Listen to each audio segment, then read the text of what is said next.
Hello friends, कैसे हो आप सब। उम्मीद करती हूँ कि आप सब लोग बहुत अच्छे होंगे। अन्नपूर्णा दिव्य चैनल में मैं दिव्या आप लोग का बहुत बहुत स्वागत करती हूँ। दोस्तों, जैसा कि पिछले कई वीडियोस में हम बता ही चुके हैं कि एकादशी महीने में दो आती है, एक कृष्ण पक्ष की और एक शुक्ल पक्ष की। तो अब आ गया है पौष माह। तो पौष माह के कृष्ण पक्ष की एकादशी का क्या नाम है और इस एकादशी के व्रत को करने से क्या फल मिलता है, इसके बारे में जानेंगे। तो चलिए दोस्तों, वीडियो को शुरू करते हैं। वीडियो को शुरू करने से पहले आपसे एक रिक्वेस्ट है कि यदि आप मेरे चैनल पे पहली बार विजिट कर रहे हैं तो प्लीज़ मेरे अन्नपूर्णा देवी चैनल को सब्सक्राइब कीजिए। मेरा वीडियो पसंद आए तो इसे लाइक कीजिए, अपने फ्रेंड्स एंड फैमिली के साथ इसे ज़्यादा से ज़्यादा शेयर कीजिए। तो चलिए दोस्तों, वीडियो को शुरू करते हैं। हिंदू धर्म में प्रत्येक एकादशी तिथि का अपना एक विशेष महत्व बताया गया है। इसमें से एक है पौष माह के कृष्ण पक्ष की सफला एकादशी। यह एकादशी इस साल की यानी 2021 की आखिरी एकादशी है और ये 30 दिसंबर को पड़ेगी। एकादशी तिथि को हिंदू धर्म में बहुत ही विशेष माना जाता है।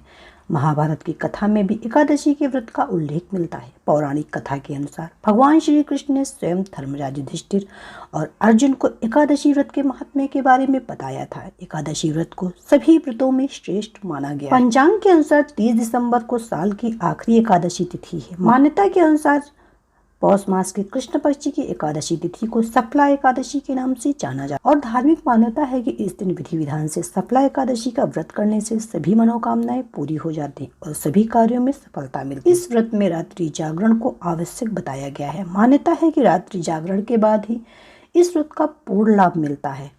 एकादशी व्रत रखने से पापों से भी मुक्ति मिल जाती है। माना जाता है कि परिवार में किसी एक सदस्य के भी एकादशी का व्रत करने से कई पीढ़ियों के सुमेर तरीके पाप भी नष्ट हो जाते हैं। सफला एकादशी का व्रत 10वीं तिथि से शुरू हो जाता है। इसीलिए सफला एकादशी का व्रत करने वालों को 10वीं तिथि की रात में एक बार ही भोजन करना चाहिए। चलिए दोस्तों, सफला एकादशी के शुभ मुहूर्त के बारे में जान लें। एकादशी तिथि 29 दिसंबर को शाम 4:12 से लग जाएगी, जो कि 30 दिसंबर को दोपहर 1:40 तक समाप्त होगी। और सफला एकादशी व्रत का पारण का शुभ मुहूर्त 31 दिसंबर को प्रातः 7:14 से प्रातः 9:18 तक रहेगा। पारण तिथि के दिन द्वादशी समाप्त होने का समय प्रातः 10:39 रहेगा। तो चलिए दोस्तों, सफला एकादशी की व्रत कथा के बारे में जान लें। महाराज युधिष्ठिर ने पूछा, हे जनार्दन, पौष कृष्ण पक्ष की एकादशी का क्या नाम है? उस दिन कौन से देवता का पूजन किया जाता है और उसकी विधि क्या है? कृपा करके मुझे बताइए। भक्तवत्सल भगवान श्री कृष्ण कहने लगे कि धर्मराज, मैं तुम्हारे स्नेह के कारण तुमसे कहता हूँ कि एकादशी व्रत के अतिरिक्त मैं अधिक से अधिक दक्षिणा पाने वाले यज्ञ से भी प्रसन्न नहीं होता। अतः इसे अत्यंत भक्ति और श्रद्धा से युक्त होकर करे। हे राजन, द्वादशी युक्त पौष कृष्ण एकादशी का महात्म्य तुम एकाग्रचित्त होकर सुनो। इस एकादशी का नाम सफला एकादशी है। इस एकादशी के देवता श्री नारायण है।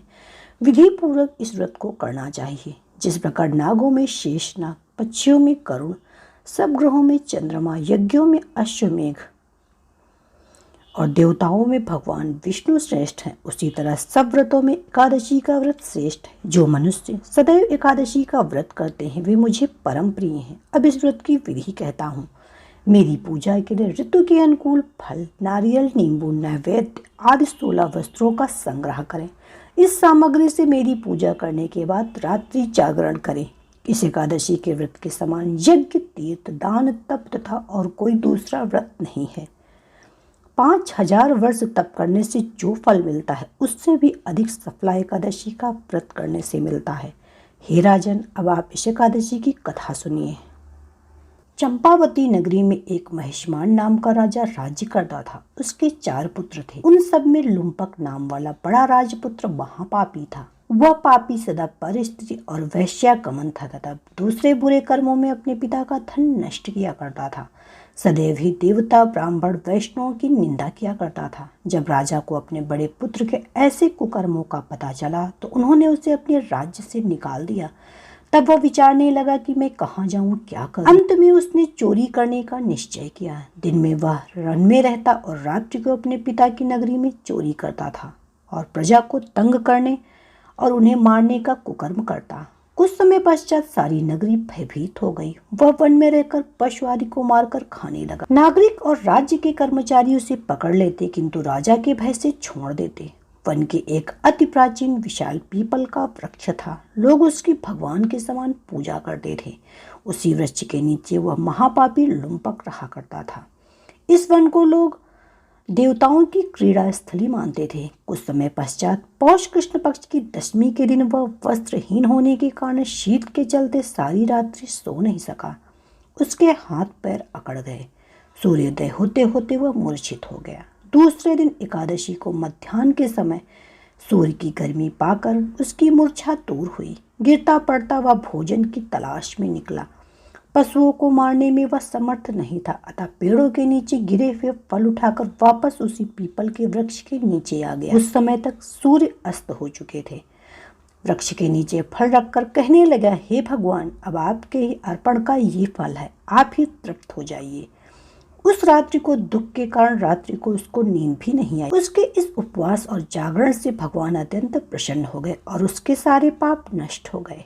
दूसरे दिन प्रातः एक अति सुंदर घोड़ा अनेक सुंदर वस्त्रों से सजा हुआ उसके सामने आकर खड़ा हो गया। उसी समय आकाशवाणी हुई कि हे राजपुत्र, श्री नारायण की कृपा से तेरे पाप नष्ट हो गए। अब तू अपने पिता के पास जाकर राज्य प्राप्त कर। ऐसी वाणी सुनकर वह अत्यंत प्रसन्न हुआ और दिव्य वस्त्र धारण करके भगवान आपकी जय हो कहकर अपने पिता के पास चला गया।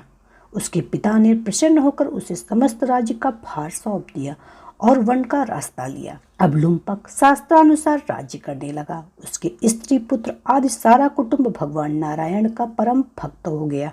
वृद्ध होने पर वह भी अपने पुत्र को राज्य का भार सौंपकर वन में तपस्या करने चला गया और अंत समय में बैकुंठ को प्राप्त। जो मनुष्य इस परम पवित्र सफला एकादशी का व्रत करता है उसे अंत में मुक्ति मिलती। जो नहीं करते वे पूंछ और सींगों से रहित पशुओं के समान है। सफला एकादशी के महात्म्य को पढ़ने से अथवा श्रवण करने से मनुष्य को अश्वमेध यज्ञ का फल मिलता है। तो दोस्तों, ये थी पौष मास के कृष्ण पक्ष की एकादशी की व्रत कथा। उम्मीद है कि आपको ये वीडियो पसंद आया होगा। वीडियो पसंद आया तो वीडियो को लाइक, चैनल को सब्सक्राइब। तो मिलते हैं एक नए वीडियो में कुछ नया। तब तक के लिए bye bye. Subscribe now and press the bell icon. Never miss an update.